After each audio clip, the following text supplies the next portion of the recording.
زیارتونو نه غواړي. عزتمندو د پیر بابا په دې مزار کې شرک خو شروع دی په ټولو زیارتونو کې، دا معلومه خبره ده. دې بکسې ته 2 تالې لګېدلي، دا دواړه د دې نه عاجزه دي چې خپله د لنګر د شکرانې د چندې بکس نشي ساتلی. د خپلې دروازې ناستو ملنګانو منجورانو ته شفا نشي ورکولی. بله د حضرت پیر بابا علیه رحمت مزار شریف ته څو ورځې وړاندې د غیر مقلدینو یو عالم تلو، یو ویډیو یې کړې ده او دې په دې ویډیو کې خلکو له دا پیغام ورکوي چې دا ځکه مې خبرې کومه دا حق خبرې دي. څه خبرې کړي هلته کې ویډیو کړې دا هغه حق خبرې چې دی ورته حق خبرې وایي. هغه بیا راغلی په خپل ګاډي کې یا په کور کې یا په حجره کې یا بیټک کې هغه حق خبرې بیا په کور او کمره کې کړي. په کار خدا و چې دا هلته تا کړی ستا دا خوله هم حق خبرو ته جوړه ده او کیدای شي دا بیا بل څه ته هم جوړه شوې وه، داسې روغ جوړ به بیا ته نه راتلی. د خپل ویډیو پیغام کې اول نمبر خبره دی دا کوي، وایي د پیر بابا نه خلک دلته کې غواړي او د الله نه نه غواړي. خالص او مخلص دی دروغ وایي. د یو مومن مسلمان چرته هم داسې عقیده نشي کېدی چې هغه د پیر بابا نه غواړي او د الله نه نه غواړي. نو څوک چې دروغ وایي تهمت لګوي هغه باندې د الله تعالی لعنت وریږي او که نه وریږي. او څوک چې دروغ وایي نو دروغ ویل د چا صفت دی؟ دا خو د مؤمن مسلمان صفت نه دی. خالص او مخلص ته په دې خپله خبره کې دروغجن او کاذب انسان دی. دویم نمبر خبره ته په دې خپل بیان کې چې د پیر بابا علیه رحمت مزار کې شرک کیږي. نو تا نه تپوس کوم مزار ته تلل شرک دی؟ ته بیا په مزار کې څه کې؟ په دې شرک کې خو ته په خپله مبتلی، ځکه تم مزار ته تللی. چې کوم ځای کې شرک کیږي لکه څنګه چې ته وې د پیر بابا مزار کې شرک کیږي، کوم ځای کې چې شرک کیږي هلته د خدای نافرمانی کیږي، کوم ځای کې چې شرک کیږي شیطان خوشحالیږي، کوم ځای کې چې د خدای نافرمانی کیږي شیطان خوشحالیږي، خدای پاک خفه کیږي، هلته د الله تعالی رحمت وریږي او که لعنت وریږي. اوس تا نه تپوس کوم ستا په نس باندې خو دغلته شرک کیږي، تا باندې د الله رحمت وریږي او که لعنت وریږي، ستا په دې مرګرو باندې د الله لعنت وریږي او که رحمت وریږي. تا چې څومره وخت دغه ځای له ورکړو په دغه وخت باندې په تا رحمت ورېدو که لعنت ورېدو. زما په نس خو آلرډي په تا باندې لعنت ورېدو، ځکه ته دروغ وې. کم مزار کې شرک کیږي؟ مومن مسلمان چرته هم شرک نشي کولی. کمې چې مزار ته د تلو ناجایزه طریقې دي هغه تم بیانې، زم بیانوم، بل عالم هم بیانې، کتابونو کې هم لیکل شوي مزار نه طواف کول دا ناجایز عمل دی. ټول مسالک مکتب فکر والا دې ته ناروا وي.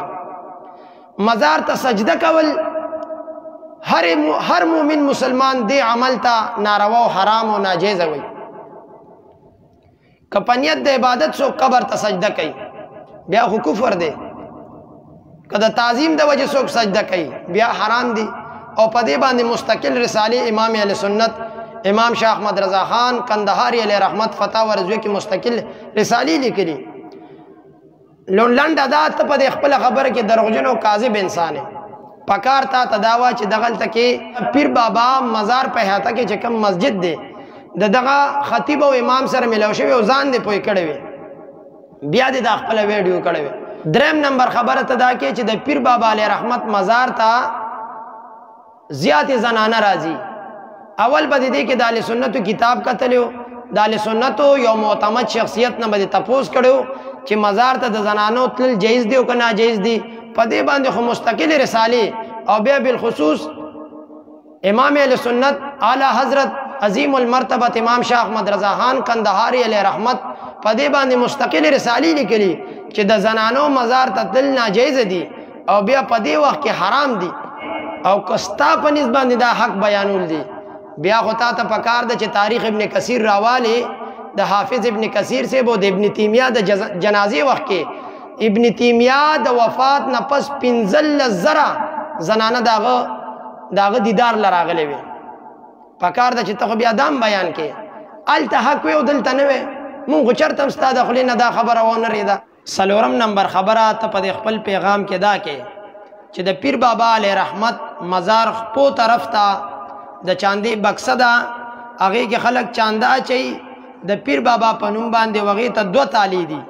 نو د دې دو تعالو ته دا مطلب دی چې د پیر بابا علیه رحمت دومره اختیار او تصرف نشته چې دا خپل چانده د خلکو نه محفوظ کی. نو زه وایم که په تاله لګولو باندې د چا تصرف او اختیار ختمیږي نو دا په مسجدونو کې چې دا بکسې چاندې دپاره پرتي هغه خیرات او صدقات خلک د الله په نوم باندې کوي ولې هغه بکسې ته خلکو تاله اچولې ولې د خدای پاک دومره تصرف او اختیار نشته.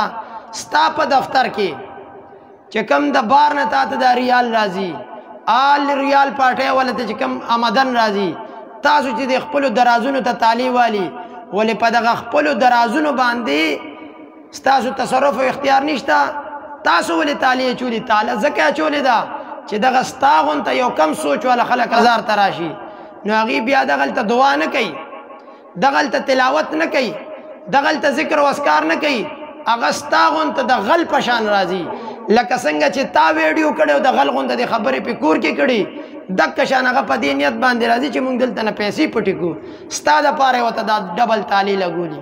نمبر خبره ته په د خپل پیغام کې دا کې چې د پیر بابا علیه رحمت مزار نه غیر چاپیر چې کم معذوره کسان ناست دي ستا خبره ده چې د دې خلکو دا عقیده ده چې شفا ورکوونکې ذات پیر بابا دی نه باری تعالی دی لعنت الله علی الکاذبین خالص او مخلص چې څنګه اول کې دروغ وي داسې دام دروغ وي ځکه چرته د مؤمن مسلمان داسې عقیده او نظریه نشي کېدی. ستا په نس باندې د دې خلکو دا عقیده ده چې پیر بابا شفا ورکوي او الله نه ورکوي نو بیا دا ملنګان ولې دغه شان معذوره دي بیا دا د پیر بابا په قرب او جوار کې چې دا معذور خلک دي دا ولې بیا نه رغېږي. نو زه درته وایم شفا ورکوونکې ذات باری تعالی دی او که د ابن تیمیه د غسل نه پاتې شوي اوبه دي هلته ته ولې دا بیان نه کې تاریخ ابن کثیر کې حافظ ابن کثیر صاحب په 14 نمبر حصہ باندې 424 نمبر صفحه باندې لیکلي چې کله ستاسو شیخ الاسلام ابن تیمیه وفات شو او دلې غسل ورکو د هغه غسل نه پاتې اوبه بطور تبرک او شفا خلکو کورونو ته وړلې او هغې استعمالولې شفا ورکوونکې ذات باری تعالی دی که د ابن تیمیه هغه پاتې شوي اوبه دي دا بیان ته ولې نه کې چې دا خبره حافظ ابن کثیر صاحب غلطه کړې هلته چې کوم ملنګان ناست دي اول خو د هغې دا عقیده نه ده که دغلته کې ته تصرف د پیر بابا ختمې چې تصرف یې نشته کې ملنګان مې روح کړی وي نو یو کس ګوډېدل د یو کس په لاس باندې مفلوج کېدل ړندېدل په هلته کې تصرف ختمیږي ولې دا دومره معذوره چې باری تعالی پیدا کړی دي نعوذ بالله د باری تعالی هم تصرف ختم دی. ستا دا ټولې خبرې دا بنا دي په جهالت باندې رب ذوالجلال دې مونږ او تاسو ته په صحیح عقیده باندې د استقامت کولو توفیق را نصیب کی او رب ذوالجلال دې دته مول هدایت نصیب کی او که هدایت په نصیب کې نه دی رب ذوالجلال دې په دغه مردار عقیده کې نورم ورغرقاب کا رب ذوالجلال دې په دین متین باندې مونږ او تاسو ته د پوی او بیا د عمل کولو توفیق را نصیب کی.